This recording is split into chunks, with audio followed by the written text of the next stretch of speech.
আসসালামু আলাইকুম রাহমাতুল্লাহ। প্রিয় ভাই ও বোনেরা, আজ আমরা জীবন নিয়ে কিছু কথা ভাবব। আমাদের জীবনের পথটা সবসময় মসৃণ হয় না। কখনো আমরা কঠিন পরীক্ষার মধ্য দিয়ে যাই, কখনো বা হতাশায় ভেঙে পড়ি।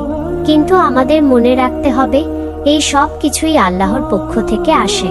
আল্লাহ তাআলা বলেছেন, নিশ্চয়ই কষ্টের পর স্বস্তি আছে। আমরা যখন কোনো বিপদে পড়ি, তখন ভেঙে না পড়ে সবর বা ধৈর্য ধারণ করতে শিখি। সবর হলো একটি মহৎ গুণ। এটি আমাদের শক্তি যোগায়। মনে রাখবেন, আল্লাহ ধৈর্যশীলদের সাথে আছেন। যখন আপনি ধৈর্য ধারণ করেন, তখন আল্লাহ আপনাকে পুরস্কৃত করেন। প্রতিটি কষ্টের মধ্য দিয়ে আল্লাহ আপনাকে আরো শক্তিশালী করেন এবং তার নৈকট্য লাভের সুযোগ করে দেন। ধৈর্য ও শুকরিয়া।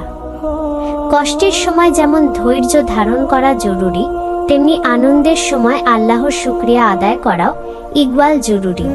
আমাদের জীবনে ছোট বড় অসংখ্য নেয়ামত আছে। সুস্থ থাকা, পরিবারের সাথে থাকা, দুবেলা খাবার পাওয়া, এগুলো সবই আল্লাহর দান। যখন আমরা আল্লাহর নেয়ামতগুলোর জন্য কৃতজ্ঞতা প্রকাশ করি, তখন তিনি আমাদের নেয়ামত আরো বাড়িয়ে দেন।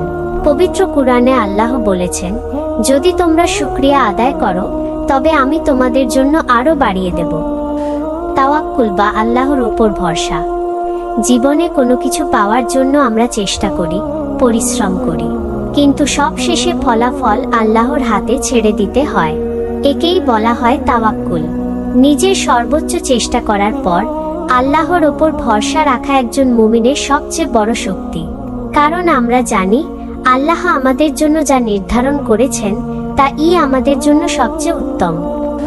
শেষ কথা, সুতরাং আমরা যেন কোনো অবস্থায় হতাশ না হই। আমাদের জীবনকে আমরা আল্লাহর পথে পরিচালিত করি। ছোট ছোট ভালো কাজ করি, মানুষের পাশে দাঁড়াই। প্রতিটি ভালো কাজ আমাদের জীবনের উদ্দেশ্যকে আরো অর্থপূর্ণ করে তোলে। মনে রাখবেন, আমাদের এই জীবনের চূড়ান্ত লক্ষ্য হলো আল্লাহর সন্তুষ্টি অর্জন করা। আল্লাহ আমাদের সকলকে ধৈর্য ধারণ করার, কৃতজ্ঞ থাকার এবং তার ওপর পরিপূর্ণ ভরসা রাখার তৌফিক দিন। আমিন।